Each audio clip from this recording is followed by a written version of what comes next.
I'm on the west bank of the Susquehanna River outside of Harrisburg, Pennsylvania. And there's actually a lot to see on this side of the river. So that bridge over there was the Pennsylvania Railroad's main bridge over the river. And you see behind it, there's actually the Walnut Street Bridge. And you can see there's actually a couple sections of it. Let me just zoom in. Bit of collapsed. So you see that the bridge abruptly ends around the center of the camera. The western couple spans of the bridge actually collapsed, and now that's why they shut down the western side of the bridge. So there's only a walking path over the eastern side of the bridge. So in the center there is the city island where the bridge would have crossed over. But in the center here is the Pennsylvania Railroad's main bridge over the river, and I believe it's now controlled and used by Amtrak, maybe by Norfolk Southern as well, but most likely Amtrak, because notice the catenary wires. And actually below me there's another track that travels along the western bank of the river. It's actually still a double track, and looks like both tracks are still in use, so this would still be a major railroad. And you can see in the bushes there's actually some old catenary wires from this as well. So this probably would have been Pennsylvania Railroad track as well, and would have been electrified.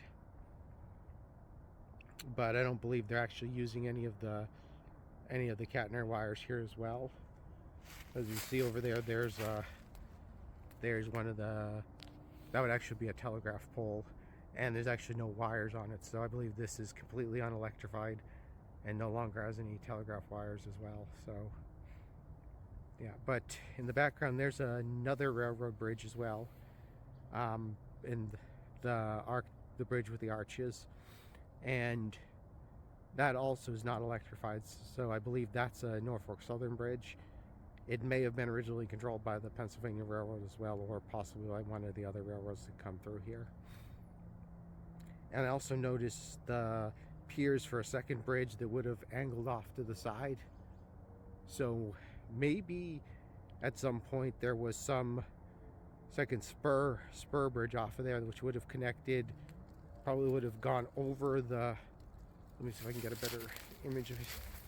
So it looks like those piers would have gone over the current track that's here, and then maybe it would have wrapped around and actually connected to this trackage down here somehow. So maybe that was a spur that somehow connected the main railroad, so the main bridge, to this trackage on the west bank of the river.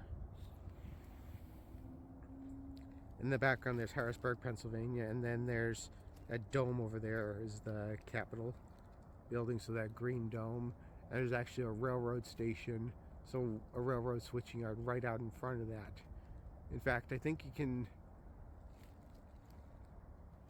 almost make out, if you see that. Let me just zoom in.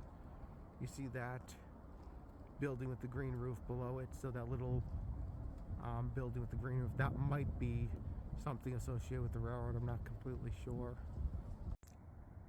So now I'm actually lined up with that spur that came off of that main bridge. So to the right there, that's the active railroad bridge that crosses the Susquehanna, and beneath me there's the railroad tracks that run along the west bank of the river.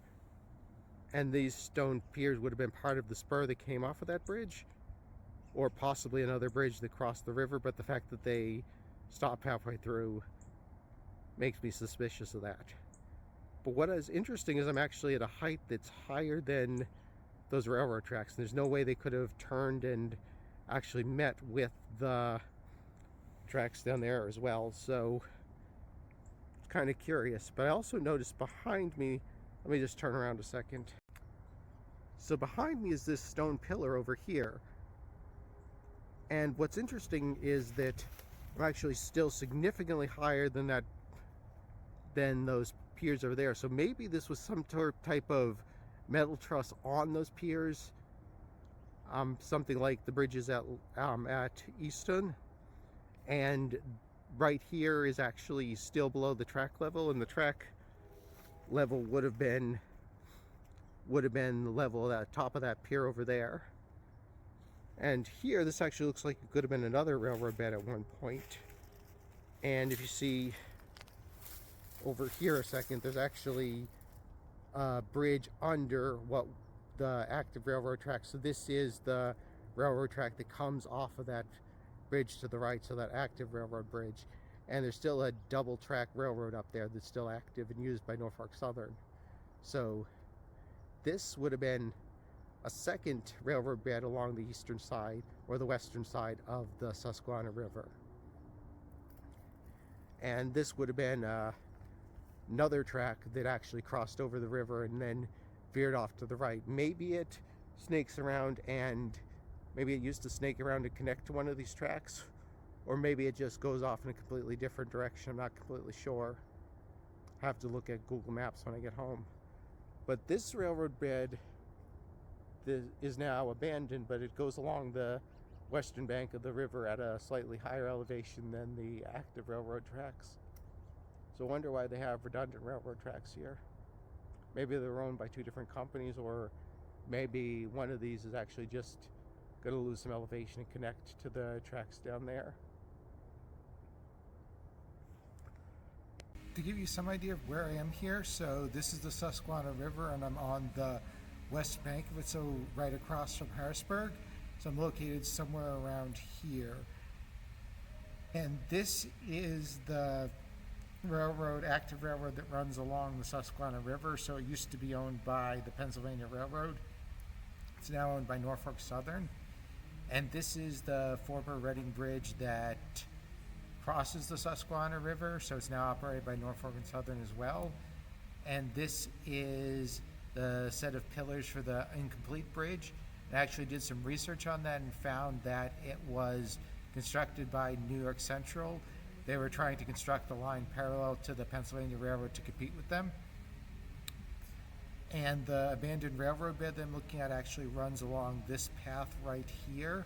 So it crosses under the Reading track and then under the highway. And if we continue on, it actually looks like it might join up with this railroad bed over here. So it might have been a pathway that connected the track from this railroad bridge over here. So this was the Cumberland Valley Railroad Bridge, and looks like it connected that track there with the Pennsylvania Railroad track along the Susquehanna River. I am now on what would have been the right of way of that abandoned railroad bed, and it clearly was a railroad bed at some point, because you can see quite a bit of ballast on the ground here. You can see some cuts to the sides,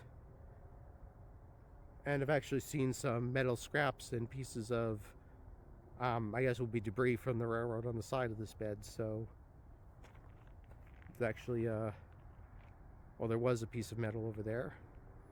Yeah, so there's a piece of rusted metal over there in the bushes.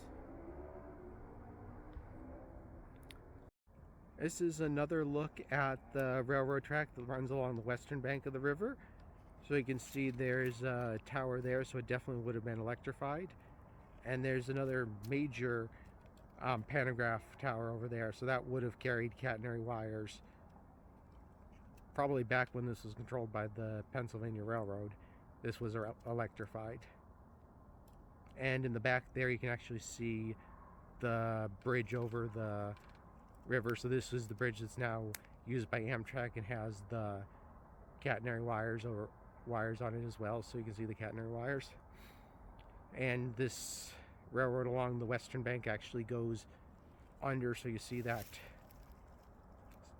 span of the bridge, the last span of the bridge, the railroad actually goes under it.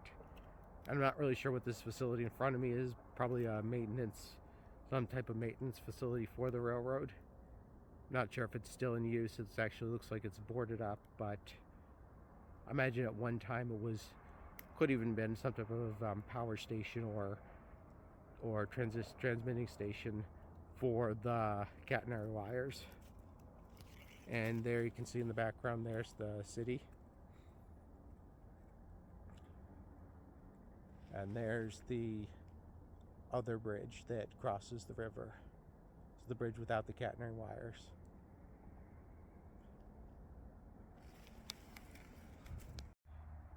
And continuing down that abandoned railroad bed, I actually get to this junction here. So going off to the right, there's what looks like some old wires, probably pantograph wires from when this is in use, or possibly telegraph wires. Some of them actually have their wires still on them. And to the left here, not really sure where this goes, but there's a road leading off of it. So I'm not sure which direction the track would have gone from here, or if it would have split off in two directions. We're actually very close. You see those poles are there. That's actually the Amtrak bridge. So maybe this would have connected up with the track from the Amtrak bridge at one point. Now I'm located somewhere around here. So this is the abandoned railroad bed that I was looking at it. And this is the former Pennsylvania Railroad track that travels along the river. And actually, if we follow this track down this direction, it goes through the famous Enola Railroad Yard. Now, if we look at this abandoned railroad bed, it first branches off in this direction and travels over this bridge, which is an abandoned bridge that used to be operated by the Cumberland Valley Railroad and was then operated by the Pennsylvania Railroad when they took over that railroad, and it was abandoned when they were merged into Conrail in favor of the Reading Railroad. This abandoned bed also branches over in this direction and merges with this track here, which looks like it goes along the same axis as the former Cumberland Valley Railroad bed. And if we follow this down here, it actually intersects with the railroad that traveled over the Reading Bridge. Also notice that there's this spur here, which is still active, which intersects with the former Pennsylvania Railroad track along the river. And this looks like it was at one point a spur that connected that track up with the line that traveled over the Cumberland Valley Railroad Bridge. And there's actually another spur that's abandoned that actually travels over this road here and would have attached in this direction. So this whole thing would have been a set of spurs that connected the Cumberland Valley Railroad line with the Pennsylvania Railroad's lines